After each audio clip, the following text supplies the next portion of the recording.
as a marketing director, a beautiful home in the suburbs, and a husband who seemed to worship the ground she walked on. Clayton Hayes, her 38-year-old CEO husband, appeared in the mirror behind her, his hands sliding around her waist with practiced affection. "Good morning, beautiful," Clayton murmured against her neck. "How are my two favorite people feeling today?" Rebecca leaned back against his chest, savoring these quiet moments. "We're feeling good. The baby was active all night, though. I think she's going to be a night owl like her daddy." Clayton's hands tightened slightly on her waist. "You need your rest. Rebecca, Dr. Mitchell said stress isn't good for the baby. Maybe you should call in sick today. I have the insurance appointment this afternoon. Remember, besides, I feel fine." "About that," Clayton said, his reflection meeting her eyes in the mirror, "I've decided to come with you." Rebecca turned in his arms, surprised. "Really, you said insurance stuff was boring." "It is, but you're carrying my child. I want to make sure you're getting the best coverage possible." His smile was charming, but something flickered in his eyes. "Plus, you know how you get confused with all those technical terms." The comment stung, but Rebecca had learned to let these small criticisms slide. Clayton was successful, driven, the kind of man who took charge. Maybe she was overthinking things. "That's sweet of you, honey, but I'm perfectly capable of handling a simple insurance meeting." Clayton's jaw tensed almost imperceptibly. "Of course you are. I just want to be involved. Is that such a crime?" Rebecca reached up to touch his face. "No, not at all. I'd love to have you there." The tension in his shoulders relaxed. "Good, now, what are you planning to wear?" Rebecca gestured to the conservative blouse and slacks laid out on the bed. "This seems appropriate. That blouse is getting a little tight. Don't you think maybe something looser would be better? We don't want you looking unprofessional." Heat flushed Rebecca's cheeks. "I think it's fine. Trust me, Rebecca, I see these things objectively. You don't want to look like you're trying too hard to show off your pregnancy." Rebecca bit back her first response and reached for a different blouse. Over the past year, these small corrections had become routine. Clayton had opinions about everything: her clothes, her friends, her work schedule, even her pregnancy cravings. He called it caring. Her best friend April called it something else entirely. As they drove to Rebecca's office that morning, Clayton's hand rested possessively on her thigh while he navigated through traffic with the other. "I was thinking," he said casually, "maybe after the baby comes, you should consider working part-time. The company could manage without you for a while." "We've talked about this. Clayton, I love my job." "I know you do, but priorities change when you become a mother. I just want what's best for our family." Rebecca stared out the window at the passing buildings. When had her opinions become suggestions that Clayton could approve or dismiss? When had her choices become family decisions that he made unilaterally? "Rebecca," Clayton's voice was sharp, "you're not listening to me." "Sorry, I was just thinking." "About what?" "Nothing important." Clayton's grip on her thigh tightened. "Everything you think is important to me? We don't keep secrets." "Remember," Rebecca forced a smile, "just wondering what the insurance agent will be like. Probably some middle-aged woman who'll try to oversell us coverage we don't need. That's why I'm coming. You're too trusting." "Rebecca, people take advantage of that." At her office, Clayton walked her to the door like he did every morning. To anyone watching, they looked like the perfect couple. Clayton was handsome, successful, attentive. Rebecca was glowing with pregnancy. Clearly adored by her husband, they were living the American dream. But Rebecca had no idea that Clayton's real reason for coming to the insurance appointment would destroy everything she thought she knew about their marriage. "I'll pick you up at 2:30, Clayton said, kissing her forehead. "Don't be late. You know how I worry." April Jenkins, Rebecca's best friend and co-worker, was waiting by her desk with coffee and a knowing look. "Let me guess," April said, settling into the chair across from Rebecca. "Clayton has opinions about your insurance meeting. He's just being supportive.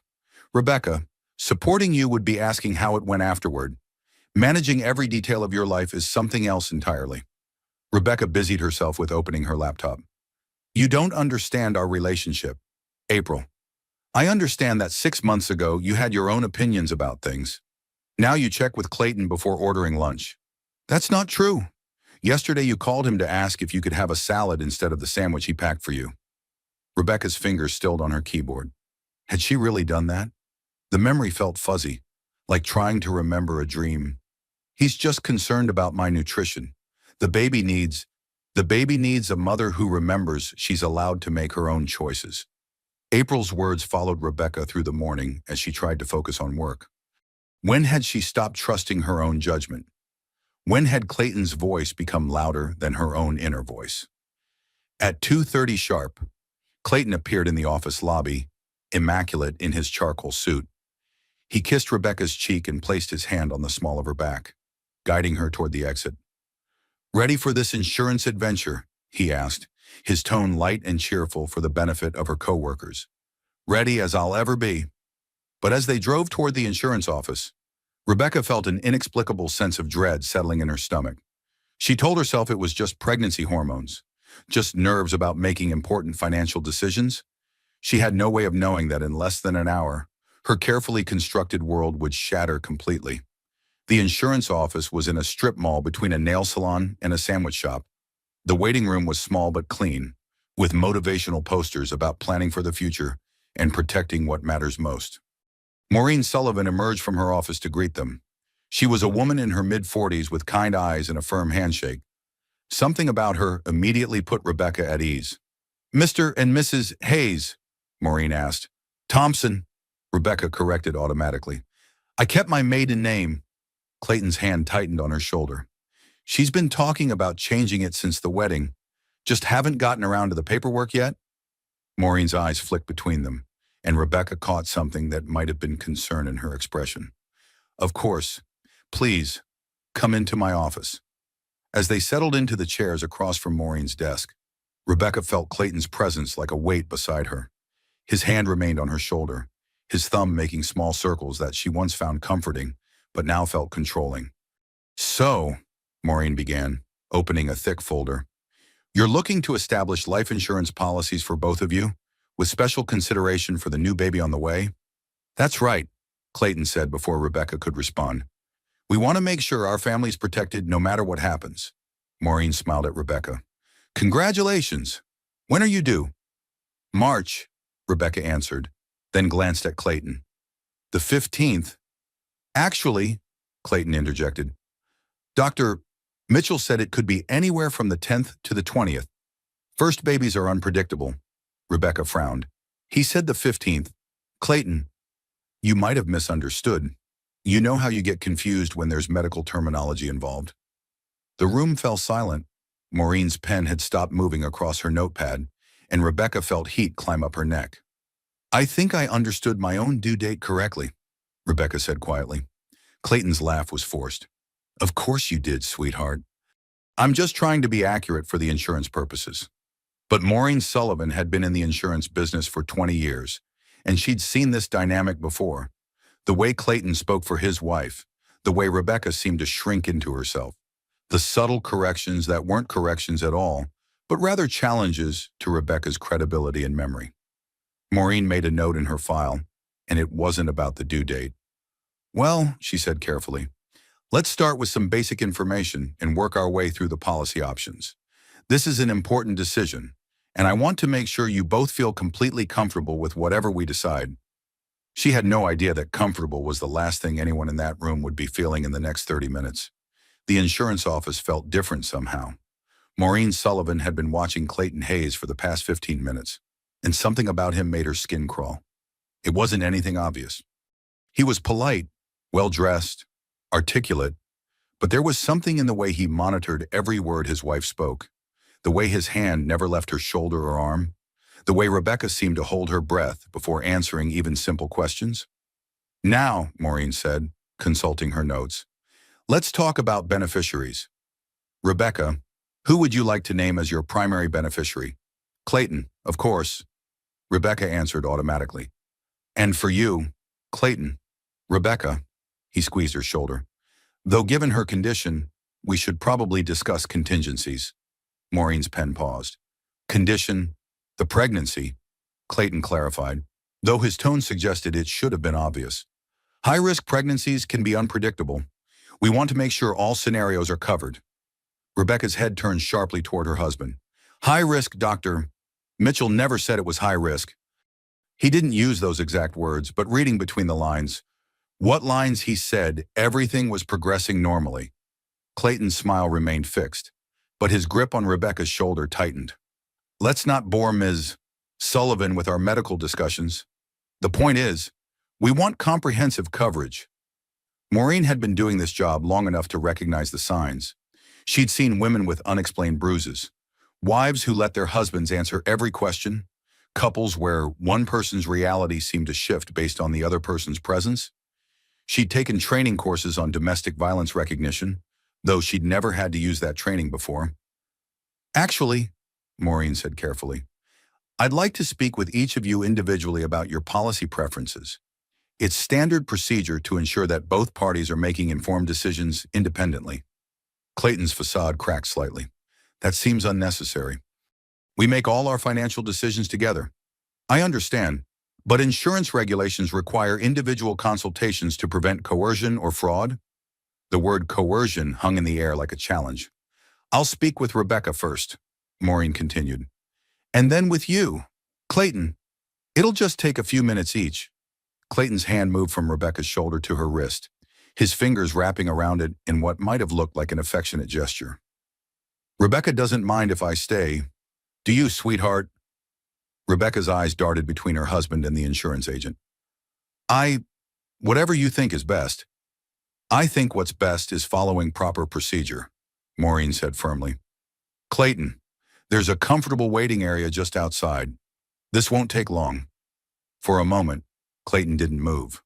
The silence stretched until it became uncomfortable, and Rebecca found herself holding her breath again. Fine, Clayton said finally, his voice tight. But make it quick. We have dinner reservations. After Clayton left, closing the door with unnecessary force, Maureen turned to Rebecca with gentle eyes. How are you feeling? Rebecca. Really feeling? I'm fine. The pregnancy is going well, despite what Clayton said about it being high risk. Dr. Mitchell has been very reassuring. And emotionally, how are you handling the stress of pregnancy and preparing for a new baby? Rebecca's hand moved instinctively to her belly. It's overwhelming sometimes. Clayton helps a lot. He's very involved. Involved how? He comes to all my doctor appointments. He researches everything about pregnancy and baby care. He's even been tracking my nutrition and exercise. Rebecca smiled, but it didn't reach her eyes. He says he wants to make sure I'm doing everything right. Maureen made another note. That sounds very dedicated. Do you ever feel like you need space to make your own decisions about your pregnancy? The question seemed to catch Rebecca off guard. Space? Why would I need space? We're married. We're supposed to make decisions together. Of course, but your body, your pregnancy experience, those are uniquely yours. Do you feel like you have autonomy over your own medical decisions? Rebecca was quiet for a long moment. Through the thin walls, they could hear Clayton pacing in the waiting room, his expensive shoes clicking against the linoleum floor. I never really thought about it that way, Rebecca said finally. Clayton knows a lot about these things. He researches everything. I trust his judgment. But what about your judgment?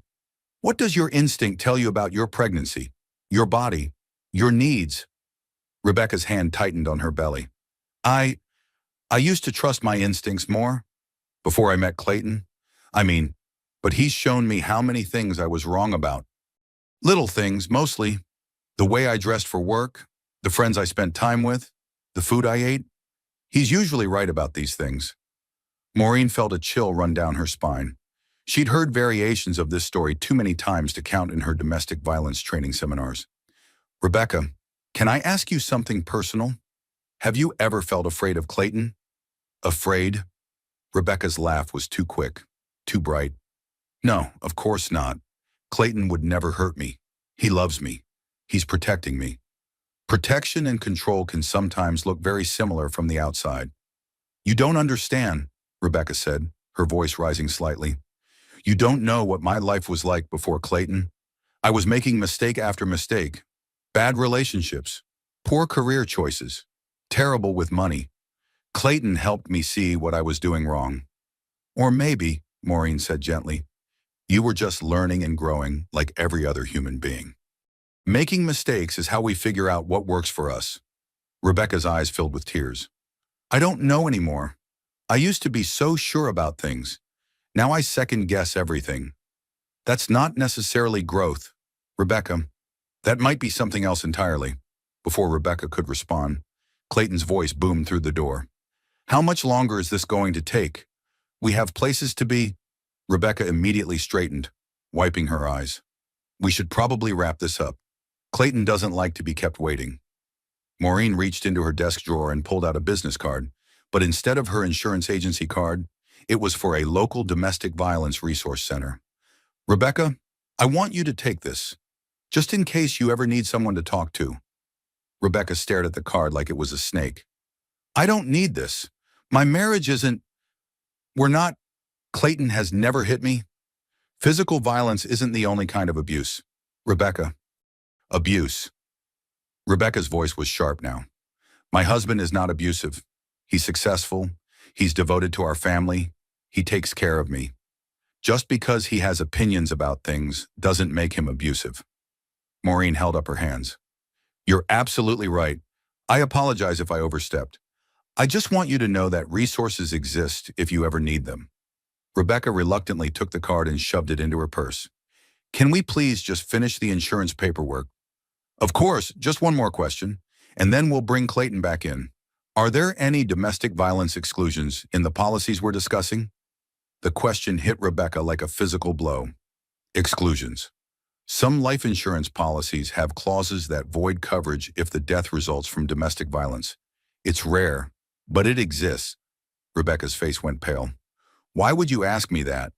It's a standard question for all clients, but I notice you seem upset by it. I'm not upset. I'm confused about why you'd think that would be relevant to us. Through the door, they heard Clayton's pacing stop. Then his voice, louder than before. Is everything okay in there? Maureen looked at Rebecca carefully. Before I bring your husband back in, is there anything else you want to tell me? Anything you want to discuss privately? Rebecca's hand moved to her wrist, where Clayton had been gripping it earlier. For just a moment, Maureen saw something flicker across her face. Fear, recognition, understanding. But then it was gone. No, Rebecca said firmly. There's nothing else to discuss. But as Maureen called Clayton back into the office, she made a decision that would change everything. She reached for her phone and quietly activated the voice recording app. 20 years in insurance had taught her that sometimes the most important conversations happened when people thought no one was listening. When Maureen asked about domestic violence exclusions, Clayton's mask slipped for just a second, but Rebecca saw it, and so did Maureen's phone, which was now recording everything. The pregnancy wasn't planned, and Clayton had been trying to convince Rebecca to terminate it for months. This revelation hit Maureen like a physical blow as she listened to Clayton's response to her question about domestic violence exclusions. His reaction wasn't confusion or concern about why such a question would be relevant. Instead, it was pure rage barely contained beneath a veneer of civility. Domestic violence exclusions, Clayton repeated, his voice dangerously quiet. Are you suggesting that my wife and I have some kind of situation that would make such a clause relevant? Rebecca's face had gone completely white. Clayton, she's just asking standard questions. No, Rebecca, this isn't standard. This woman is implying something very specific about our marriage. Maureen kept her voice professional and calm. Mr. Hayes, I ask all my clients about policy exclusions. It's part of my job to ensure you understand exactly what is and isn't covered. And what exactly gave you the impression that domestic violence might be a concern in our household? The question hung in the air like a threat. Rebecca's hand moved protectively over her belly, and Maureen noticed the gesture. Sir, I'm not implying anything. I'm simply doing my due diligence to your due diligence. Clayton's voice rose. Your due diligence should involve insurance, not making character judgments about your clients. Rebecca reached over to touch Clayton's arm. Honey, please, let's just answer her questions and move on. Clayton jerked his arm away from her touch. Don't honey me, Rebecca. Can't you see what she's doing? She's been trying to turn you against me this entire meeting. That's not what happened. Isn't it first she insists on speaking to you alone, filling your head with God knows what nonsense? Then she starts asking about domestic violence like we're some kind of criminal couple. Maureen's finger hovered over her phone's record button. Every instinct she'd developed over 2 decades of reading people was screaming at her to document this conversation. Mr. Hayes, I think there's been a misunderstanding. The only misunderstanding, Clayton snapped, is your assumption that you can psychoanalyze my marriage based on a 30-minute conversation? Rebecca was shrinking into her chair, her hands clasped tightly in her lap. Clayton, maybe we should just go. We can get insurance somewhere else. No, Clayton's voice was firm. We're not running away because this woman wants to play amateur therapist. We're going to finish this paperwork and get the coverage we came for. Maureen made her decision. She pressed record. Actually, she said carefully, before we continue with the paperwork, I need to ask about some medical information that's relevant to the policy. Rebecca, you mentioned you're 7 months pregnant. Have there been any complications? No complications, Rebecca said quickly. Everything's been normal. What about the bleeding you mentioned earlier? Rebecca looked confused. I didn't mention any bleeding. Clayton's head snapped toward his wife. What bleeding, Rebecca? What bleeding? I don't know what she's talking about. I never said anything about bleeding. Maureen frowned, pretending to consult her notes. I could have sworn. Maybe I misheard. Have you had any bleeding during this pregnancy? Rebecca glanced nervously at Clayton. I had some light spotting a few weeks ago, but Dr. Mitchell said it was normal. Nothing to worry about. Clayton's face was turning red. You never told me about bleeding, because it wasn't important. The doctor said, You never told me about bleeding. Rebecca, Clayton's voice exploded through the small office. Are you trying to kill our baby through negligence? The words hit Rebecca like a slap. Clayton, that's not fair. Fair. You're hiding medical symptoms from me during your pregnancy, and you're worried about what's fair? I wasn't hiding anything. It was minor spotting. Women get spotting during pregnancy all the time. How would you know this is your first pregnancy? You don't know what's normal and what isn't. Rebecca's voice grew stronger. I know because my doctor told me. Your doctor who sees you for 15 minutes every month. Your doctor who's handling dozens of other pregnant women and probably can't even remember your name. Dr. Mitchell is a good doctor. Dr. Mitchell is a liability. We should have gone with the specialist I recommended from the beginning. You recommended him because he's more expensive, not because he's better. Clayton stood up abruptly, his chair rolling backward. I recommended him because I want the best care for my wife and child, but apparently, you prefer to make medical decisions based on what's convenient for you rather than what's safe for our baby. That's not true, and you know it. Do I? Because from where I'm sitting, it looks like you've been keeping medical information from me, making unilateral decisions about our child's health, and now you're sitting in front of a stranger acting like I'm some kind of monster for caring about your welfare? Rebecca stood up too, her hand on her belly. Stop treating me like a child. Clayton, I'm 32 years old. I'm capable of managing my own pregnancy. Clearly, you're not. The words hung in the air like a challenge. Maureen watched the dynamics shift, saw the moment when Rebecca's protective instincts finally overrode her learned helplessness. I am not incompetent, Rebecca said, her voice steady for the first time all afternoon. I am not confused. I am not making dangerous decisions. I am a grown woman having a normal pregnancy, and I don't need you to manage every detail of my medical care. Clayton's mouth opened and closed like a fish. Maureen realized this might be the first time Rebecca had ever stood up to him in public. You're being emotional, Clayton said finally.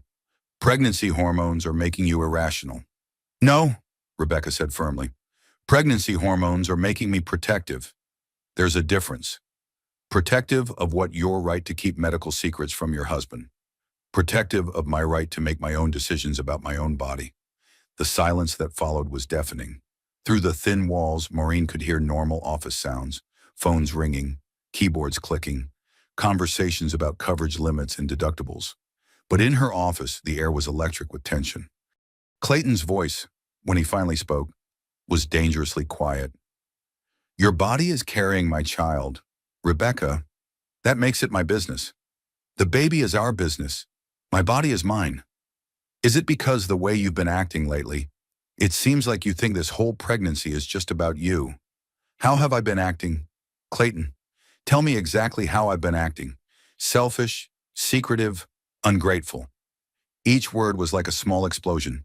Rebecca's face crumpled, and for a moment, Maureen thought she would sit back down and apologize. Instead, she straightened her shoulders. I have been grateful every single day of this pregnancy. Grateful for this baby, grateful for my health, grateful for Dr. Mitchell's care. The only thing I'm not grateful for is being treated like an incompetent child by my own husband. Clayton took a step toward her. You are an incompetent child.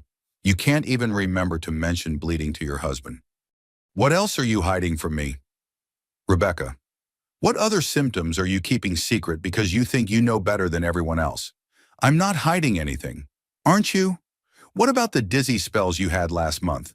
What about the back pain you've been complaining about? What about the fact that you've been sleeping poorly for weeks? Those are normal pregnancy symptoms. According to who? According to the same doctor who told you spotting was nothing to worry about. According to the same medical judgment that led you to keep secrets from your husband. Rebecca's voice broke. They weren't secrets. Clayton, they were minor issues that didn't require discussion. Everything about this pregnancy requires discussion. Everything about our child's welfare is my business. The fact that you don't understand that shows exactly how unfit you are to make these decisions alone. And that's when Rebecca snapped. 7 months of walking on eggshells. 7 months of second-guessing every decision. 7 months of being treated like an incompetent vessel for Clayton's child rather than a human being carrying their baby. I am not unfit, she shouted. I am tired of being told I'm wrong about everything. I'm tired of you acting like I'm some kind of danger to this baby. I'm tired of you treating me like I'm stupid. Clayton's hand moved before anyone could react. The slap echoed through the insurance office like a gunshot, and Maureen Sullivan's hand instinctively moved to the record button on her phone. But the recording was already running, and it had captured everything. Within 20 minutes, 3 police officers, 1 social worker, and Clayton's own business partner were standing in that insurance office. The immediate aftermath of the slap was silence so complete that Maureen could hear her own heartbeat. Rebecca stood frozen, her hand pressed against her cheek, staring at Clayton as if she'd never seen him before. Clayton himself looked shocked, as though his hand had acted independently of his will. Sir, Maureen said, her voice steady despite the adrenaline coursing through her veins. I'm afraid this policy application is now void, and I'm required by law to report what I just witnessed. Clayton blinked rapidly, his brain seeming to catch up with his actions. Report what Rebecca fell. She's pregnant. She lost her balance. Sir, I recorded the entire incident. There was no fall. The color drained from Clayton's face. You recorded us without consent. That's illegal. Actually, in this state, single-party consent is sufficient for recording conversations. And given the nature of what just occurred, this recording is now evidence in a criminal matter. Rebecca finally found her voice. Maureen, please. It was an accident. Clayton didn't mean, Mrs. Thompson, Maureen interrupted gently. Domestic violence in the presence of a witness is a mandatory reporting situation. I don't have a choice in this matter. Clayton stepped toward Maureen's desk. Now wait just a minute. You're blowing this completely out of proportion. Couples argue. Things get heated. That doesn't make it a criminal matter. Physical assault makes it a criminal matter. Mr. Hayes. Physical assault. Clayton's laugh was sharp and bitter. I barely touched her. Rebecca, tell her it didn't even hurt. Rebecca's hand was still pressed against her cheek, her eyes wide and confused. It stung a little, but nothing, Maureen said firmly. She was already dialing 911 with one hand while keeping her phone with the recording secure in the other. Yes, I need to report a domestic violence incident. The perpetrator is still on scene. Clayton lunged toward Maureen's desk. Hang up that phone right now. You're making a huge mistake. Oh, sir, step back. Do not approach me. Clayton, Rebecca said weakly. Maybe you should calm down. Calm down. This woman just destroyed our lives over a misunderstanding. And you want me to calm down. The first police officer arrived within 6 minutes. Officer Maria Santos was a 10-year veteran who'd responded to hundreds of domestic violence calls, and she immediately assessed the situation with professional efficiency. "Ma'am," she said to Maureen, "you reported an assault." "Yes, I witnessed Mr. Hayes strike his pregnant wife across the face. I have audio and video recording of the incident." Officer Santos turned to Rebecca. "Ma'am, are you injured?" Rebecca looked helplessly between the officer and Clayton. "I'm not hurt. Not really. It was just a slap." "Are you experiencing any pain? Any marks or swelling?" Rebecca reluctantly lowered her hand from her cheek, revealing a clear red handprint across her face. "Ma'am, I need to take photographs of your injuries. And I'm going to need to ask you some questions privately." "That's not necessary," Clayton interjected. "This was a private matter between my wife and me." Officer Santos turned to Clayton with the kind of look that had intimidated suspects for a decade. "Sir, domestic violence is never a private matter. Please step outside with my partner." As if summoned by her words, Officer James Rodriguez appeared in the doorway. "Everything under control here, Santos." "Mr. Hayes was just about to step outside with you for a conversation." Clayton looked around the room desperately. "This is insane. Rebecca, tell them this is all a misunderstanding." Rebecca opened her mouth and then closed it again. For the first time in months, she didn't immediately rush to smooth over Clayton's actions or make excuses for his behavior. "Ma'am," Officer Santos prompted gently, "would you like to tell me what happened?" "We were discussing insurance," Rebecca said slowly. "Clayton got upset about some medical information I hadn't shared with him. He said some hurtful things. I stood up for myself. And then She touched her cheek again. "Then he hit me." Officer Santos nodded. "And is this the first time he's hit you?" The question hung in the air. Rebecca glanced toward the window, where she could see Clayton gesticulating wildly at Officer Rodriguez. "Yes," she said finally. "He's never hit me before. But there have been other incidents other times when you felt threatened or intimidated." Rebecca was quiet for a long moment. "Not threatened, exactly, but sometimes I feel like I can't do anything right. Like I'm always disappointing him." Maureen spoke up. "Officer, I should mention that during our conversation earlier, I gave Mrs. Thompson a domestic violence resource card. Her reaction suggested this might not be completely out of character for Mr. Hayes." Officer Santos looked at Rebecca. "Is that true?" "She asked me some questions that made me uncomfortable. About whether I felt like I had autonomy in my marriage, whether I trusted my own judgment about things." "And how did you answer those questions?" Rebecca's voice was barely a whisper. "I told her that Clayton usually knows better than I do about important things, that I trust his judgment more than my own." Officer Santos exchanged a look with Maureen. "Mrs. Thompson, I'm going to ask you this directly, and I want you to answer honestly.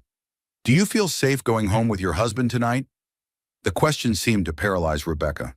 She looked around the office as if seeing it for the first time, the motivational posters about planning for the future, Maureen's concerned face, the evidence of her normal life before everything changed 30 minutes ago. "I don't know," she whispered. That's when Leonard Burke arrived. Clayton's business partner burst through the office door like a man on a mission, his expensive suit wrinkled and his usually perfect hair disheveled. "Clayton," he called out, then stopped short when he saw the police officers and the general chaos of the scene. "What in God's name is going on here?"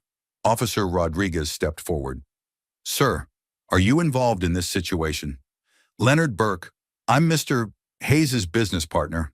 I got a call from our secretary saying Clayton was in some kind of trouble." Officer Santos looked confused. "Who called your secretary?" Leonard's face flushed. Clayton did, about 10 minutes ago.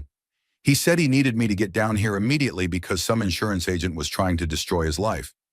The officers exchanged looks. "He called you while we were talking to him." "Apparently so." Officer Rodriguez shook his head.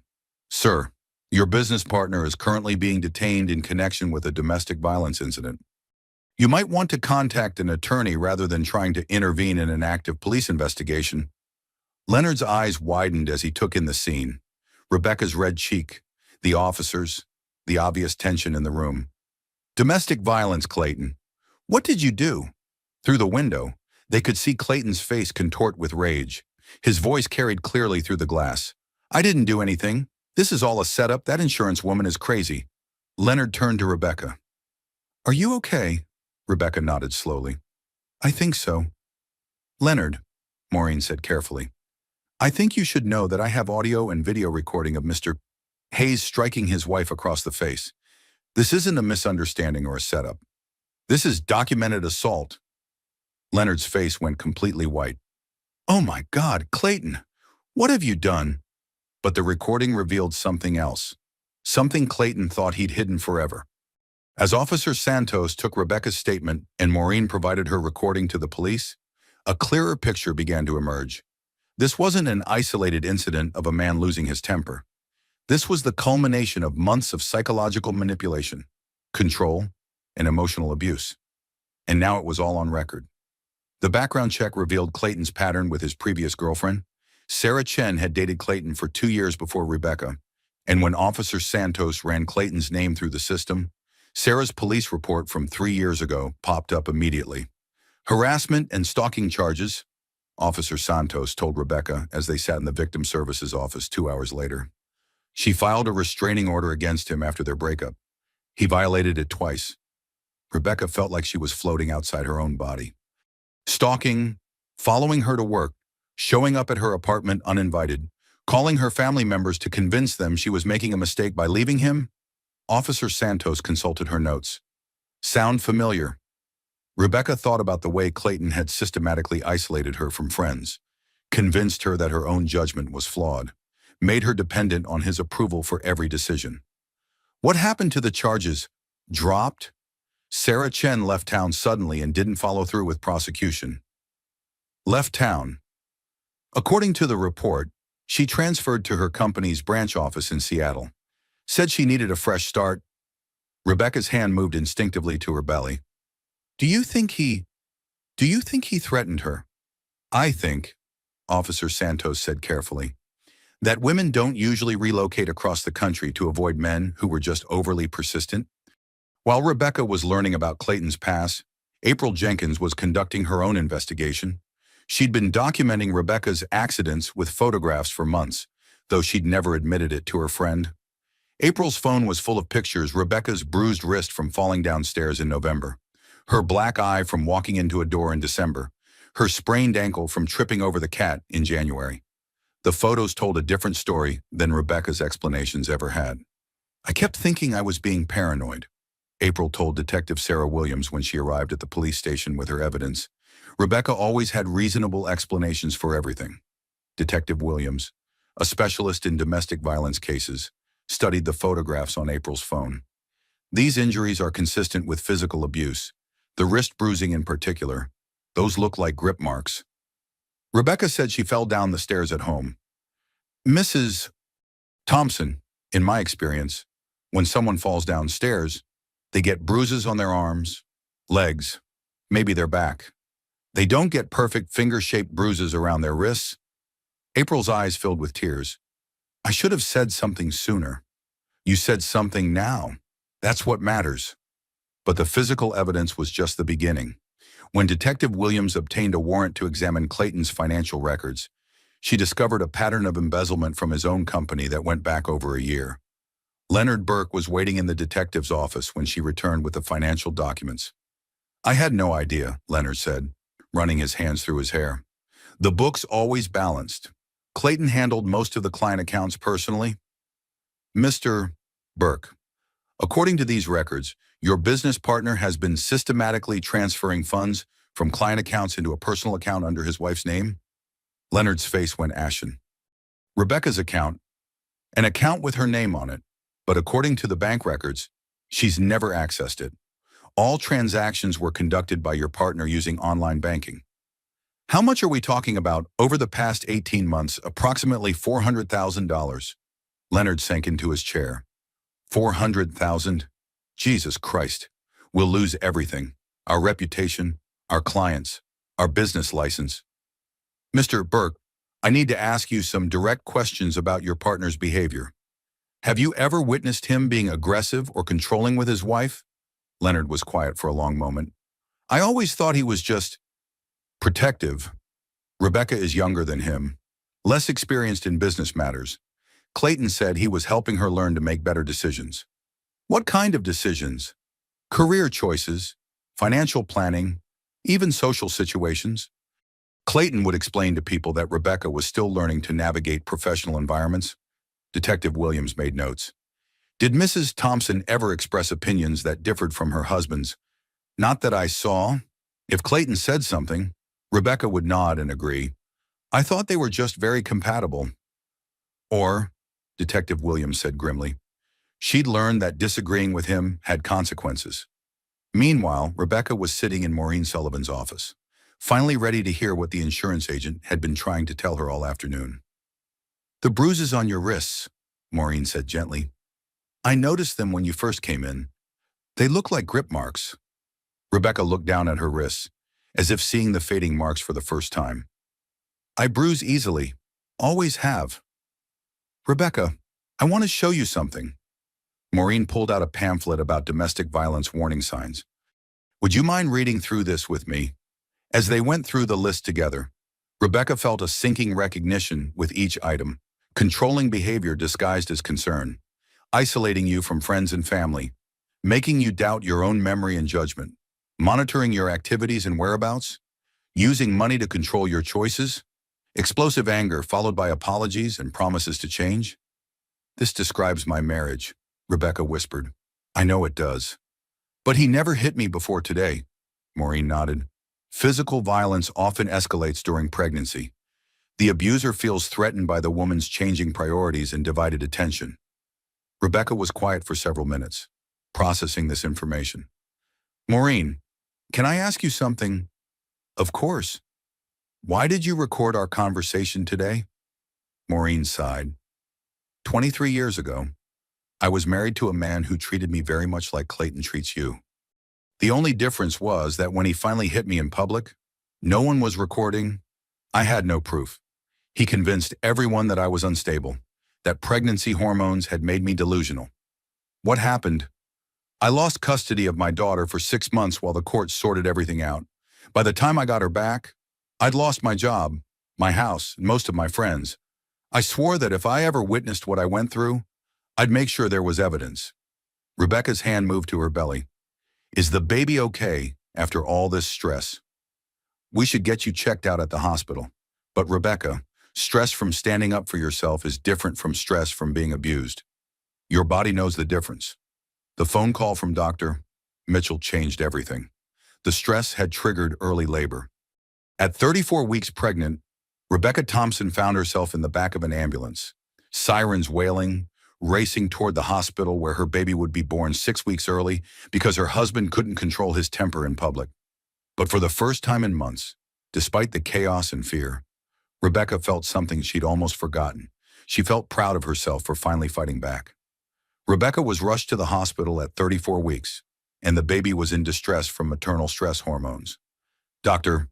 Harold Mitchell met the ambulance at the emergency room entrance, his usually calm demeanor replaced by urgent concern. Rebecca, how are you feeling? Any contractions? Some cramping? Rebecca gasped as they wheeled her through the automatic doors. Dr. Mitchell, is the baby going to be okay? We're going to monitor both of you very carefully. Babies born at 34 weeks typically do very well, but we want to try to stop labor if possible. April arrived at the hospital within 30 minutes. Having gotten the call from Officer Santos, she found Rebecca in a labor and delivery room, hooked up to monitors that showed the baby's heartbeat and Rebecca's uterine activity. How are you doing? April asked, taking Rebecca's hand. Scared, Rebecca admitted. Not just about the baby, about everything. Dr. Mitchell came in to check the monitors. Good news, the contractions are slowing down, and baby's heart rate is stabilizing. We're going to keep you here overnight for observation, but I think we've stopped the labor for now. Dr. Mitchell, Rebecca said quietly, I need to tell you something. Clayton hit me today. That's why I'm here. Dr. Mitchell's expression hardened. Rebecca, I need to examine you for any injuries that might affect your pregnancy, and I need to document everything for legal purposes. As Dr. Mitchell carefully photographed the handprint on Rebecca's face, and the finger-shaped bruises on her wrists. Rebecca felt a strange sense of relief. Finally, someone was taking official notice of what had been happening to her. Rebecca, looking at these older bruises, I have to ask, has this happened before? Rebecca was quiet for a long moment. Not hitting, exactly, but gripping, controlling, making me feel like I couldn't trust my own judgment about my body or my pregnancy. I wish you'd told me sooner. I didn't realize it was wrong. He convinced me he was just being protective. Doctor, Mitchell sat down beside her bed. Rebecca, what happened today probably saved your life and your baby's life. Domestic violence typically escalates during pregnancy. If Clayton was willing to hit you in public, in front of a witness, what do you think he might have done in private after the baby was born? The question sent chills down Rebecca's spine. That's when Clayton violated the emergency restraining order and showed up at the hospital. Rebecca was dozing when she heard familiar voices in the hallway outside her room. Clayton's voice was unmistakable, even when he was trying to keep it low. I need to see my wife. She's having pregnancy complications because of this ridiculous situation. Sir, you're not allowed to be here, a nurse's voice responded firmly. I'm her husband. I have a right to see her. Sir, there's a restraining order in place. Hospital security is on the way. Rebecca's heart started racing, which immediately set off alarms on the fetal monitor. April jumped up from her chair. What's wrong? Clayton's here, Rebecca whispered. April looked out the window into the hallway, where Clayton was arguing with two nurses and a security guard. I'm calling the police. Through the window, Rebecca could see Clayton's face contorted with rage as he gestured wildly. Other patients and visitors had stopped to stare at the commotion. He's making a scene, Rebecca said, mortified. Everyone's looking. Good, April said fiercely. Let them look. Let them see exactly what kind of man he really is. Hospital security arrived first, followed quickly by two police officers. Clayton's voice carried clearly through the corridor as they tried to escort him out. This is harassment. I'm trying to check on my pregnant wife, who was hospitalized because of a misunderstanding. Sir, violating a restraining order is a criminal offense, one of the officers said. You need to leave immediately or you'll be arrested. Arrested for trying to see my own wife. This is insane. Rebecca watched through the window as Clayton's public facade completely crumbled. The successful CEO, the charming husband, the concerned father-to-be, all of it disappeared, leaving only a man having a public tantrum because he couldn't control the narrative anymore. Ma'am, one of the nurses said, coming into Rebecca's room. Are you okay? Your heart rate spiked when this started. I'm scared, Rebecca admitted. I've never seen him like this in public before. Like what? So, exposed. Usually, he's very careful about his image. This is different. April squeezed her hand. This is what happens when abusers lose control. They can't maintain the mask anymore. Through the window, they watched as Clayton was handcuffed and led away, still shouting about his rights as a husband and father. Other patients and visitors recorded the scene on their phones. Rebecca, April said quietly, I think you need to see this. She showed Rebecca her phone, where a news crew was setting up in the hospital parking lot. The story was already spreading on social media. CEO caught on camera assaulting pregnant wife, violates restraining order at hospital. Oh God, Rebecca breathed. This is going to be everywhere. Good, April said again. Do you know how many women are watching this story right now? Recognizing their own lives and what happened to you? You just became visible proof that abuse can happen to anyone, and that fighting back is possible. Dr. Mitchell returned to check on Rebecca after the commotion died down. How are you feeling after all that excitement? Strangely, better, Rebecca said. Seeing him lose control like that in public, it made me realize how much energy I've been spending trying to manage his moods and protect his image. And now I just want to protect my baby and myself. Dr. Mitchell smiled. That's exactly the right priority. Over the next few hours, Rebecca's phone buzzed constantly with text messages and calls. Her estranged parents called after seeing the news. Old friends she hadn't spoken to in months reached out with support and offers of help. I had no idea how many people were worried about me, Rebecca told April. I thought I was hiding everything so well. You weren't hiding anything. Rebecca, Clayton was isolating you. There's a difference. As evening approached, Rebecca felt something she hadn't experienced in months: peace. Despite being in a hospital bed, despite the premature labor scare, despite the public humiliation of her private life being broadcast on the news, she felt calm. April, can I tell you something? Anything. I feel proud of myself. For the first time in a long time, I feel proud of how I handled myself today. You should be proud. You stood up for yourself and your baby when it mattered most. Rebecca's hand moved to her belly, where the baby was moving normally, no longer in distress. I think she's proud of me too. But Clayton had one last card to play, and it was the cruelest yet. The letter arrived by hospital courier at 8 p.m., marked urgent medical emergency. Inside was a single sheet of paper with Clayton's handwriting. Rebecca, I can't live without you and our baby. I'm going to end this tonight. If I can't have my family, I don't want to live. This is all my fault, but I can't fix it now. Take care of our daughter. Tell her I loved her. Clayton. Rebecca stared at the letter, her hands shaking. Even from a jail cell, Clayton had found a way to make her crisis about him. But this time, instead of rushing to save him from the consequences of his own actions, Rebecca handed the letter to Officer Santos, who had come to take her final statement. This is emotional manipulation, Rebecca said calmly. He's trying to make me feel responsible for his choices. Officer Santos read the letter and nodded grimly. We'll do a welfare check. But Mrs. Thompson, you should know that this is a classic abuser tactic, threatening suicide to regain control. I know, Rebecca said, and for the first time, I'm not falling for it. Clayton's suicide threat was a calculated manipulation designed to force Rebecca back into the role of his caretaker and protector. Within an hour of the letter's delivery, Rebecca's phone was flooded with calls from Clayton's family members, all variations on the same theme. How could she let things get this far? Gwendolyn Hayes, Clayton's mother, arrived at the hospital despite visiting hours being over. She was a woman in her 60s who had spent a lifetime making excuses for her son's behavior, and she wasn't about to stop now. Rebecca, dear, Gwendolyn said, settling into the chair beside the hospital bed with the entitlement of someone who'd never been told no. We need to talk about this situation. Mrs. Hayes, visiting hours are over, and there's a restraining order. That restraining order is nonsense, and you know it. Clayton made a mistake, yes, but destroying his life over one moment of poor judgment seems excessive. April, who had been dozing in the corner chair, sat up immediately. Mrs. Hayes, your son assaulted his pregnant wife.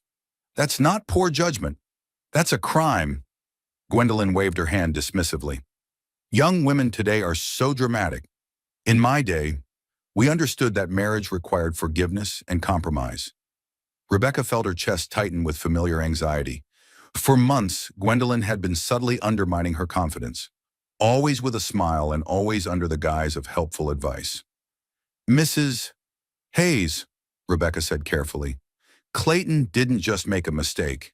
He's been controlling and manipulative throughout our entire marriage. Controlling? Gwendolyn's laugh was sharp. Dear, successful men have opinions about how things should be done. That's not controlling. That's leadership. Leadership doesn't involve slapping someone across the face. One moment of anger doesn't define a person's entire character. Rebecca, Clayton loves you desperately. That's why he lost his temper. April stood up. Mrs. Hayes, I think you should leave. Rebecca needs to rest. I think, Gwendolyn said coolly, that Rebecca needs to consider the bigger picture. Clayton is talking about suicide. Are you prepared to live with that on your conscience? The words hit their target perfectly. Rebecca's hand moved to her belly as familiar guilt washed over her. That's not Rebecca's responsibility, April said firmly. Isn't it? She's his wife. She's carrying his child. If something happens to Clayton because she refused to forgive him, what kind of mother does that make her? Rebecca felt the old patterns trying to reassert themselves, the need to fix things, to smooth over conflicts, to sacrifice her own well-being for everyone else's comfort. Mrs. Hayes, Rebecca said slowly, if Clayton hurts himself, that's his choice, not mine. Gwendolyn's facade of grandmotherly concern slipped. That's a very cold thing to say about the father of your child. What's cold is using suicide threats to manipulate people. You've changed, Rebecca. This isn't the sweet girl Clayton fell in love with. You're right, Rebecca said with growing strength. I have changed. I've remembered that I'm allowed to protect myself and my baby. Protect yourself from what? From a man who provides for you, who loves you, who wants to build a family with you. From a man who hits me when I disagree with him. The room fell silent. Through the window, they could see normal hospital activity. Visitors leaving, nurses making rounds, life going on as usual. But in this room, 3 generations of women's different relationships with male authority were on full display. Rebecca, Gwendolyn said finally, I raised Clayton to be a good man. If he's having problems, it's because something in his environment has changed. The implication was clear. Rebecca was the problem. Mrs. Hayes, April said, standing up, I'm going to have to ask you to leave. You're upsetting a patient who's at risk for premature labor. I'm trying to save my son's life and his marriage. Your son's life and marriage aren't Rebecca's responsibility to save. After Gwendolyn left, Rebecca lay in the dark hospital room thinking about cycles of abuse, about enablers and victims, about the difference between love and control. April, she said quietly, do you think I'm being too harsh? What if Clayton really does hurt himself? Rebecca, listen to me. Men who are actually suicidal don't usually announce it in manipulative letters designed to control their wives' behavior. They get help. The next morning brought news that confirmed April's assessment. Clayton hadn't hurt himself. Instead, he'd spent the night calling every mutual friend and family member he could reach, trying to build a coalition of people who would pressure Rebecca to drop the charges. Detective Williams visited Rebecca to provide an update on the case. Mrs. Thompson, I need to let you know that your husband's legal team is preparing a defense strategy that involves character assassination. What does that mean? They're going to claim that you were the aggressor in the relationship, that you were emotionally abusive to your husband, and that he was the victim. Rebecca felt sick. How can they say that there's a recording of him hitting me? They're not denying the physical contact. They're claiming it was self-defense. Self-defense against what? According to their preliminary statements, they plan to argue that you were emotionally manipulative, that you threatened to take his child away from him, and that you were financially abusive. Rebecca's mind reeled. Financially abusive. He controlled every aspect of our finances. Yes, but remember, he was stealing from his own company and putting money in an account with your name on it. They're going to claim you knew about it and were blackmailing him. That's insane. I never even knew that account existed. I believe you, but they're going to paint a picture of a manipulative woman who drove her husband to desperate acts through emotional torture. April gripped Rebecca's hand. Can they actually make that stick? Not with the evidence we have. The recording clearly shows who the aggressor was, and we have testimonies from multiple witnesses about Mr. Hayes' controlling behavior. But it's going to be an ugly fight. Rebecca closed her eyes. He's going to try to destroy my reputation to save his own. Yes, but Rebecca, you need to understand something important. This defense strategy only works if you cooperate with it. If you start doubting yourself, if you start believing that maybe you are the problem, then they win. How do I fight something like this? By telling the truth, by trusting the evidence, and by remembering that the man who loves you doesn't try to convince the world that you're crazy when you ask him to stop hurting you. That afternoon, Maureen Sullivan visited the hospital with unexpected news. Rebecca, I wanted you to know that since your story hit the news, my office has received over 200 phone calls from women sharing their own experiences with domestic violence. 200. Women who saw themselves in your situation. Women who recognized their own relationships in what happened to you. Some of them are ready to leave their abusers for the first time. Rebecca felt tears building. I never wanted to be the poster child for domestic violence. You're not a poster child. You're proof that fighting back is possible, that successful, intelligent, capable women can find themselves in abusive relationships, and that there's no shame in getting out. But what if Clayton's lawyers convince everyone that I'm the real problem? Maureen smiled. Rebecca, I've been working with domestic violence survivors for 20 years. I can spot an abuser from across a room, but more importantly, I can spot a survivor. And you, my dear, are definitely a survivor. As Maureen left, Rebecca realized that Clayton's final manipulation had failed. For the first time in their relationship, his emotional blackmail hadn't worked. She wasn't rushing to save him from the consequences of his actions. She wasn't taking responsibility for his choices. 8 weeks later, Rebecca held her healthy baby daughter and made a decision that surprised everyone. She named the baby Grace Elizabeth Thompson, not Hayes. Grace for the second chance they'd both been given. Elizabeth for the strength she'd found within herself. And when the nurse asked if she wanted to add the father's name to the birth certificate, Rebecca looked down at her perfect and peaceful daughter and said, "Not yet, maybe not ever." Grace Elizabeth Thompson was born healthy and strong at 36 weeks, weighing 5 pounds and 12 ounces. Despite the early delivery triggered by stress, she had no complications and was breathing perfectly on her own. Rebecca held her daughter for the first time in the quiet of the hospital room, marveling at the tiny perfect fingers and the way Grace seemed to study her face with serious dark eyes. "She's beautiful," April whispered, tears streaming down her face. "She looks just like you." "She looks like herself," Rebecca said softly. "She looks like possibility." "Doctor," Mitchell completed his examination of the baby with a broad smile. "She's absolutely perfect. Rebecca, no signs of distress, excellent reflexes, strong heartbeat. You did good." "We did good," Rebecca corrected, looking down at Grace. "Both of us." Over the next few days, Rebecca's hospital room became a steady stream of visitors bringing support, flowers, and hope. Maureen Sullivan came by with a gift basket full of practical baby items and a card signed by dozens of women from her domestic violence support group. "They wanted you to know," Maureen explained, "that they're all rooting for you and Grace." Nadine Carter, the domestic violence counselor Rebecca had started seeing, visited with resources for new mothers leaving abusive relationships. "Rebecca, I want you to know that statistically, the first year after leaving an abusive partner is the most dangerous time, but it's also when women report feeling the strongest and most hopeful about their futures." "I feel both those things," Rebecca admitted, scared and hopeful at the same time. "That's normal. You're rebuilding your entire life while caring for a newborn. It's overwhelming, but you're not doing it alone." The legal proceedings moved forward with surprising efficiency. Clayton's character assassination defense fell apart when the prosecutor presented April's photographic evidence of Rebecca's previous injuries. Combined with Maureen's recording and testimonies from multiple witnesses about Clayton's controlling behavior, Vernon Matthews, Clayton's own lawyer, privately advised him to accept a plea bargain rather than go to trial. "Clayton, the evidence against you is overwhelming. If we go to trial, you're looking at potential felony charges. The plea bargain offers misdemeanor assault, anger management counseling, probation, and a permanent restraining order." Clayton sat in the holding cell, his expensive suit wrinkled and his usually perfect appearance disheveled. "What about my business? My reputation?"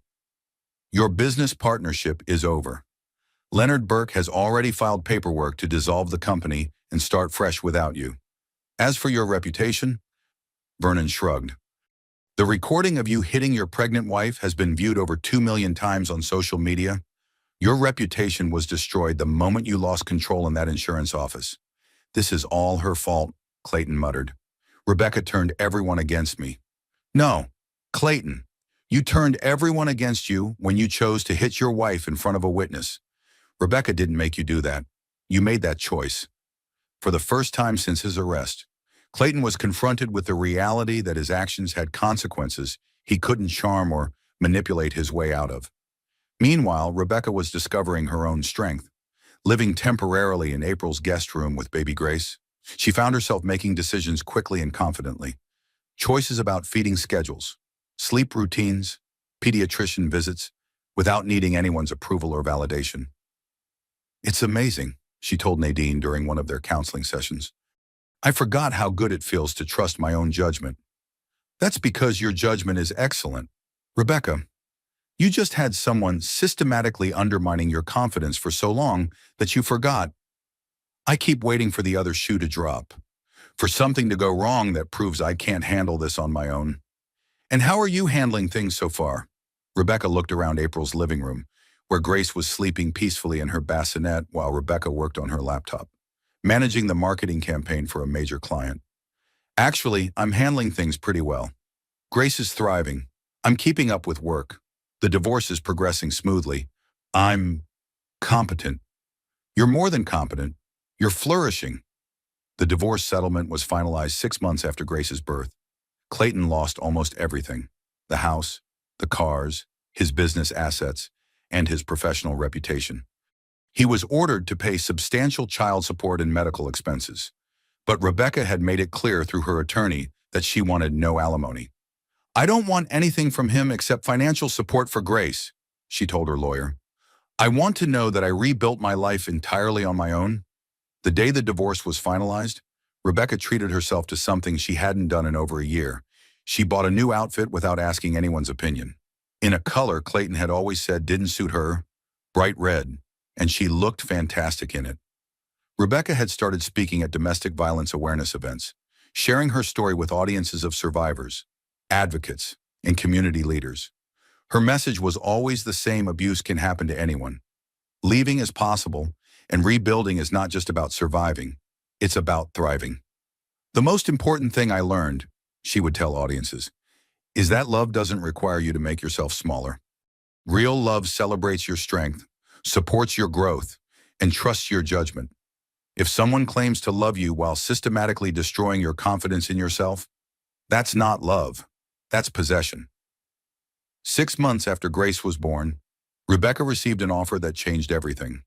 A major marketing firm, impressed by her resilience and her ability to manage both motherhood and a demanding career, offered her a senior position with a significant salary increase and flexible work arrangements. "It's like they're rewarding me for surviving," Rebecca told April over dinner. "They're rewarding you for being excellent at your job while navigating impossible circumstances. There's a difference." Rebecca accepted the position and found herself in the surprising situation of being more financially secure as a single mother than she'd ever been as Clayton's wife. "How is that possible?" she asked her financial advisor. "Simple. You're not supporting someone else's secret gambling debts and embezzlement habits. Clayton was draining your joint resources faster than either of you was earning them." Gambling debts. "We found evidence of significant gambling losses in Clayton's financial records. Did you know he was flying to Las Vegas monthly for business trips that weren't actually business trips?" Rebecca shook her head, amazed by how much of her life had been built on lies she'd never suspected. "The good news," her advisor continued, "is that your individual credit is excellent, your earning potential is strong, and your financial future looks very bright." For the first time in years, Rebecca felt excitement about the future rather than anxiety about managing someone else's expectations. But the biggest surprise was waiting for her at the insurance office 6 months later. Rebecca needed to update her life insurance policy to reflect her new circumstances as a single mother. She called Maureen Sullivan's office to schedule an appointment, nervous about returning to the place where her old life had ended. "Rebecca." Maureen's face lit up when she walked into the office carrying baby Grace. "Look at this beautiful girl. How are you both doing?" "We're doing really well, actually. Better than I thought possible." As they updated Rebecca's policy information, Maureen shared something that made Rebecca's eyes fill with tears. "Rebecca, I want you to know that because of your courage that day, this office has become a safe place for women in crisis. We've had 17 women come forward since your story broke, all of them citing your example as the reason they found the courage to seek help. 17 women.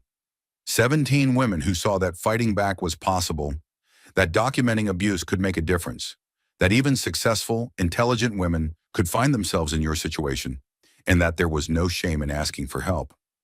Rebecca looked down at Grace, who was sleeping peacefully in her car seat, completely unaware that her existence had been part of a chain reaction that was saving other women's lives.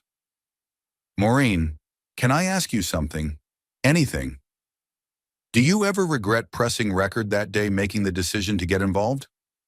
Maureen smiled. "Rebecca, that recording was the most important thing I've ever done in my professional life, maybe in my entire life.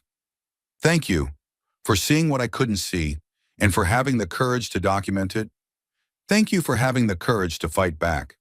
As Rebecca left the insurance office that day, she realized that the place where her marriage had ended was also the place where her real life had begun. The letter from Clayton arrived on the anniversary of the slap, exactly 1 year after that life-changing day in Maureen Sullivan's insurance office. Rebecca was in her new apartment, a bright, cheerful place she'd chosen entirely on her own, getting Grace ready for her first birthday party when April brought in the mail. "Rebecca," April said carefully, "there's something here from Clayton." Rebecca looked at the envelope with her name written in Clayton's familiar handwriting. A year ago, receiving a letter from him would have sent her into a panic spiral.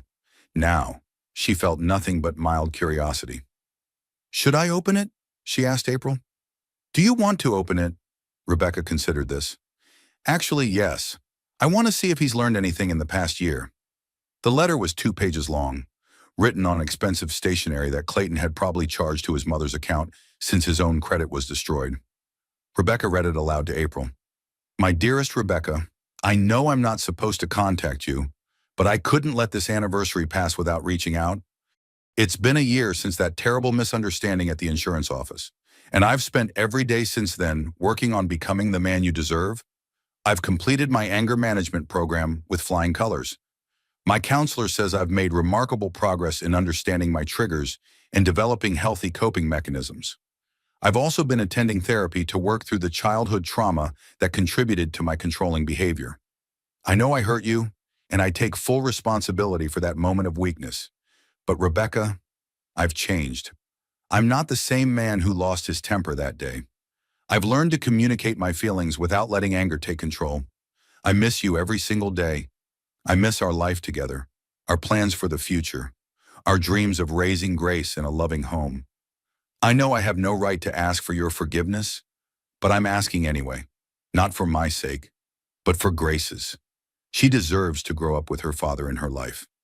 I'm willing to start slowly, maybe supervised visits at first, whatever makes you feel comfortable.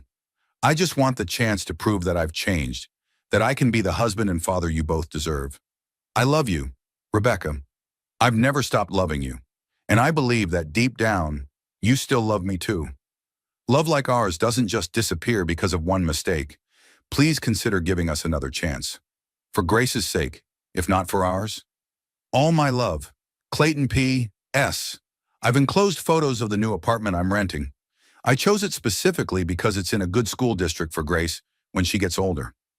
Rebecca set the letter down and looked at April, who was shaking her head in amazement. "He really doesn't get it, does he?" April said. "Not even a little bit," Rebecca agreed. "Did you notice how he managed to write 2 pages about taking responsibility while actually taking responsibility for nothing? The moment of weakness and terrible misunderstanding parts were particularly impressive," April said sarcastically. "Also, I love how he's already planning where Grace will go to school without having any legal right to make that decision." Rebecca picked up the photos Clayton had enclosed. The apartment was expensive looking, clearly chosen to impress rather than because he could afford it. "He's still trying to manage my perception of him," Rebecca said, studying the photos. "Look at this. He staged these pictures. Fresh flowers on the table, expensive furniture, everything positioned to look like the perfect family home. Are you going to respond?" Rebecca walked over to Grace's high chair, where her daughter was happily mashing banana into her hair and babbling contentedly. At 1 year old, Grace was a joyful, confident baby who smiled easily and slept well. Traits Rebecca attributed to growing up in a home without tension and conflict. "You know what I'm going to do," Rebecca said, picking up her phone. "I'm going to document this letter and add it to the legal file, because even after a year of court-ordered therapy, Clayton is still trying to manipulate me." She photographed each page of the letter, noting the date and circumstances of its arrival, then called her attorney. "Sarah, it's Rebecca Thompson. Clayton violated the no-contact order again. I'm sending you photos of a letter he sent to my home address." Her attorney's response was swift and professional. "Rebecca, this is the 3rd violation in 6 months. We can have him brought back before the judge if you want to pursue it." "I do want to pursue it, not because I'm afraid of him anymore, but because other women need to see that restraining orders mean something, that there are real consequences for this behavior." After handling the legal aspects of Clayton's latest manipulation attempt, Rebecca turned her attention back to preparing for Grace's birthday party. The guest list was a testament to the life she'd built over the past year.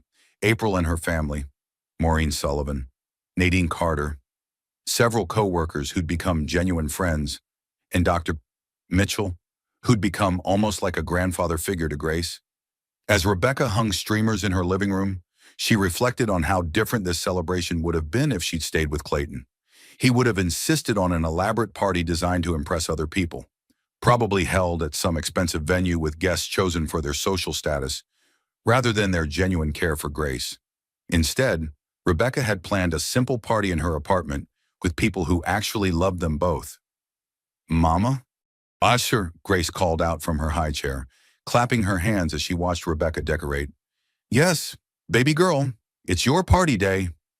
Grace had started walking 2 weeks earlier, and she toddled over to Rebecca with the confident gait of a child who'd never learned to fear sudden mood changes or angry voices. She was growing up secure in the knowledge that her mother's love was unconditional and predictable. The party was perfect in its simplicity. Grace delighted in the attention, smearing chocolate cake across her face while the adults laughed and took pictures. Maureen brought a photo album filled with pictures and messages from the women who'd found courage through Rebecca's story. "Look at this," Maureen said, showing Rebecca a page filled with photos of women holding their own babies, their own new apartments, their college diplomas, their new jobs. 17 women last year became 43 women this year. Your story keeps rippling outward. Dr. Mitchell pulled Rebecca aside during the party to share some news. "Rebecca, I hope you don't mind, but I've been telling your story, with your permission, of course, to my medical students when I teach about recognizing domestic violence in pregnant patients. I'm honored. Dr. Mitchell, what you did that day, standing up for yourself despite being 7 months pregnant, trusting your instincts about what was right for you and your baby, it takes remarkable courage." I didn't feel courageous. I felt desperate. Sometimes those are the same thing. As the party wound down and guests began to leave, April helped Rebecca clean up while Grace napped in her crib. "Rebecca, can I tell you something?" April said as they loaded the dishwasher. "Always. A year ago, I was terrified that I was going to lose my best friend completely. I watched Clayton isolate you from everyone who cared about you, and I didn't know how to help without pushing you further away." Rebecca paused in her cleaning. "You saved my life.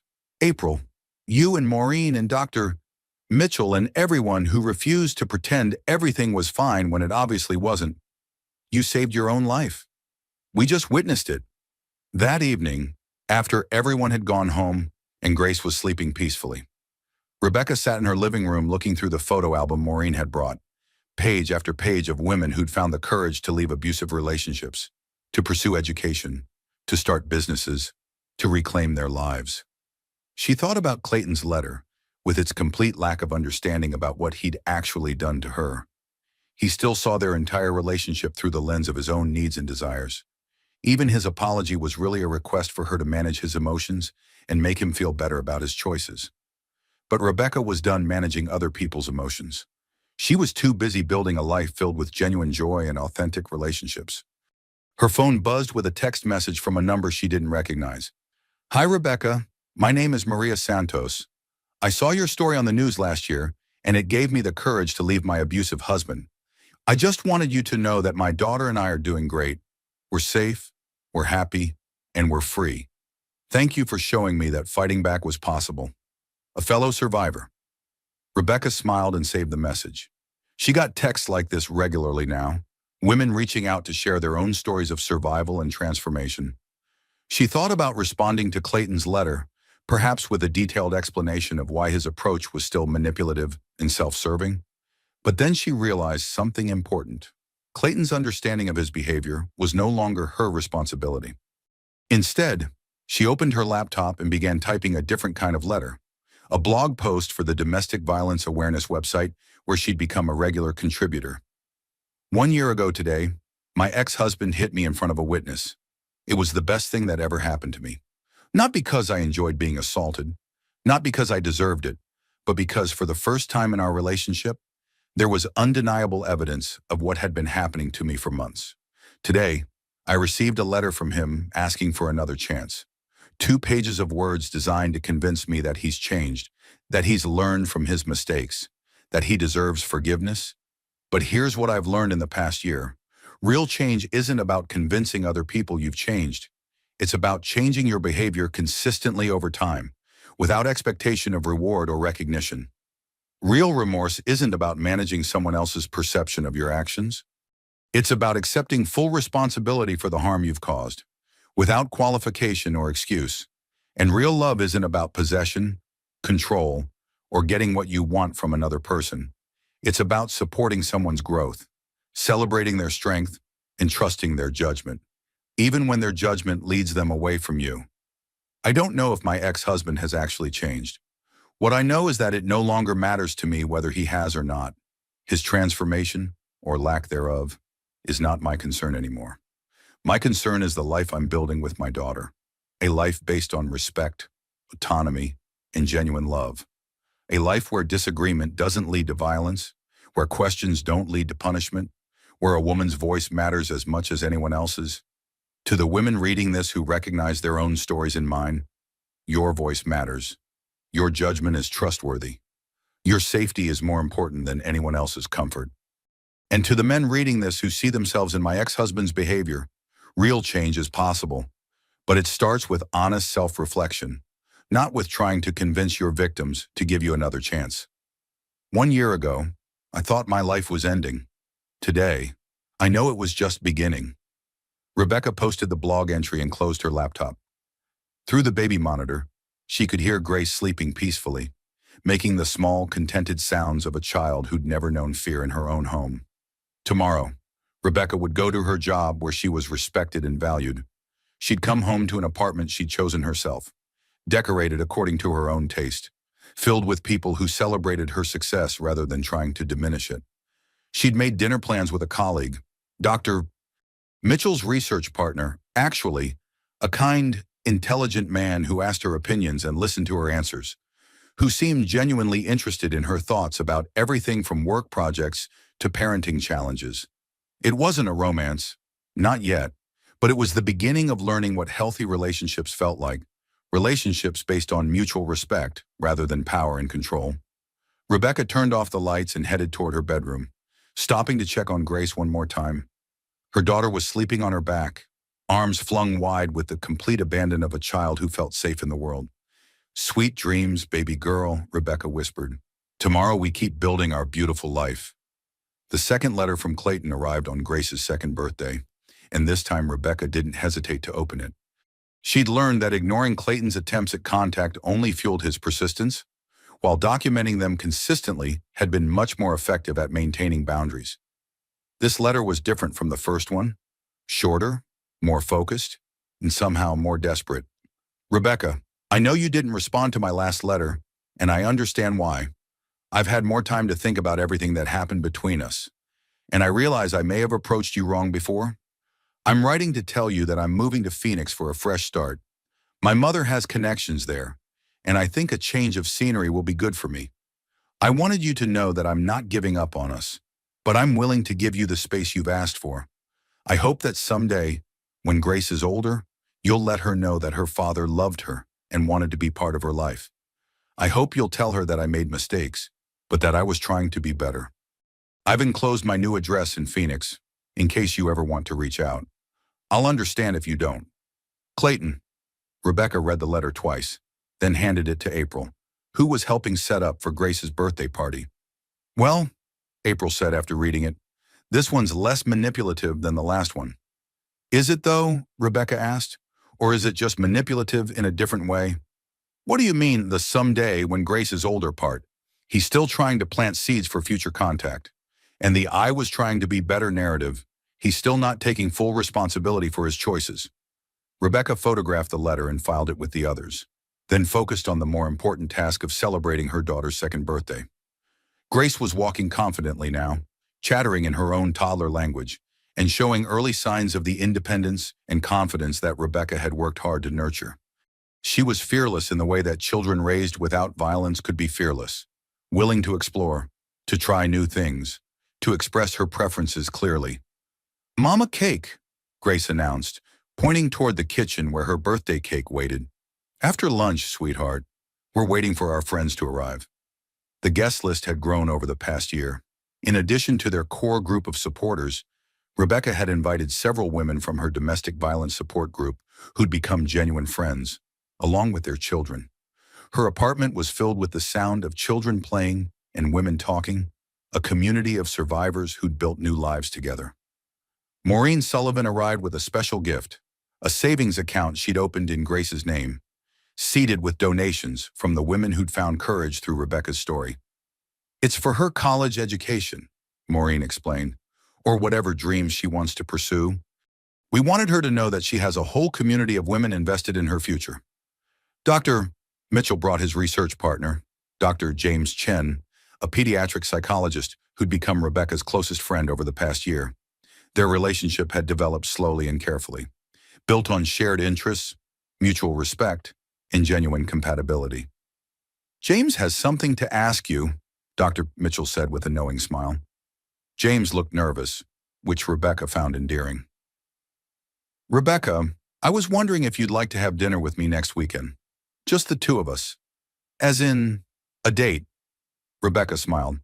"I'd like that very much." It had taken her nearly 2 years to feel ready for romantic possibilities again. Not because she was afraid of men, but because she'd wanted to be completely confident in her own judgment before trusting someone else with her heart. James had proven himself over months of friendship, showing up consistently, respecting her boundaries, celebrating her successes, and demonstrating through his actions that he saw her as an equal partner in any relationship they might build. "Grace likes him," April observed later, watching James patiently help the toddler stack blocks while other adults chatted around them. "Grace likes everyone," Rebecca pointed out. "No, this is different. Look how comfortable she is with him. Children who grow up in homes without conflict have good instincts about people." Rebecca watched her daughter hand James block after block, chattering to him in her own language while he responded as if he understood every word. The sight filled her with a warmth she'd almost forgotten existed. "Rebecca," Nadine Carter said, joining the conversation, "I wanted to talk to you about something. The Domestic Violence Resource Center has received funding for a new program, and we'd like you to consider leading it." "What kind of program?" "Support groups specifically for women rebuilding their lives after leaving abusive relationships. Not just crisis intervention, but long-term empowerment work, teaching financial literacy, career development, healthy relationship skills." Rebecca felt a familiar flutter of excitement, the feeling she got when an opportunity aligned perfectly with her values and abilities. "I'd love to hear more about it. The position would be part-time initially, but there's potential for it to grow. You'd be helping women transition from survival mode to thriving mode, like I did. Exactly like you did." As the party continued around them, Rebecca thought about the unexpected trajectory her life had taken. 2 years ago, she'd been focused on managing Clayton's moods and meeting his expectations. Now, she was being offered the opportunity to help other women discover their own strength and rebuild their lives on their own terms. After the guests left and Grace was down for her nap, Rebecca sat in her living room with April, surrounded by the cheerful chaos of birthday party cleanup. "April, can I ask you something I've never asked before?" "Anything." "Were you ever afraid that I wouldn't be able to do this, rebuild my life, raise Grace alone, become independent again?" April was quiet for a moment, considering her answer carefully. "I was afraid you might not believe you could do it," she said finally. "But I was never afraid that you couldn't actually do it. You were always capable, Rebecca. Clayton just convinced you that you weren't. Sometimes I look at my life now, and I can barely remember the woman who was afraid to order a salad without asking permission. She's still part of you, but now she's the part that recognizes danger quickly and trusts her instincts completely." That evening, after Grace was asleep, Rebecca opened her laptop to write her monthly blog post for the Domestic Violence Awareness website. These posts had become a way for her to process her own growth while offering hope to other women who were still finding their way out of abusive situations. 2 years later, what I wish I could tell my past self. She began typing, 2 years ago today. My daughter was born 6 weeks early because the stress of finally standing up to my abusive husband triggered premature labor. I remember lying in that hospital bed, terrified about everything, my baby's health, my financial future, my ability to survive as a single mother. If I could go back and talk to that frightened woman, Here's what I would tell her. You are stronger than you know. The voice in your head that's telling you something is wrong, trust it. It's not paranoia or oversensitivity. It's wisdom. You don't need anyone's permission to protect yourself and your child. You don't need anyone's approval to make decisions about your own life. You don't need to justify your choices to people who weren't there when you needed them. The people who truly love you will support your decision to leave. The people who pressure you to stay are more invested in their own comfort than in your safety. Rebuilding your life will be harder than you imagine and easier than you fear. Some days will feel overwhelming, but every small step toward independence will make you stronger. Your daughter will thrive in a home without conflict. Children don't need fathers who can't treat their mothers with respect. They need examples of what healthy relationships look like. You will fall in love again, but this time with someone who celebrates your strength rather than trying to diminish it. And the love will be better because you'll know the difference between love and control. Most importantly, you are not broken. You are not damaged. You are not difficult or too much, or any of the other labels that were used to make you smaller. You are a human being deserving of respect, kindness, and love. The life you're about to build will be more beautiful than anything you could have imagined while you were trapped in that relationship. Not because it will be perfect, but because it will be authentically yours. Today, my daughter turned 2 years old. She's confident, joyful, and fearless. She's never seen a man raise his voice to a woman.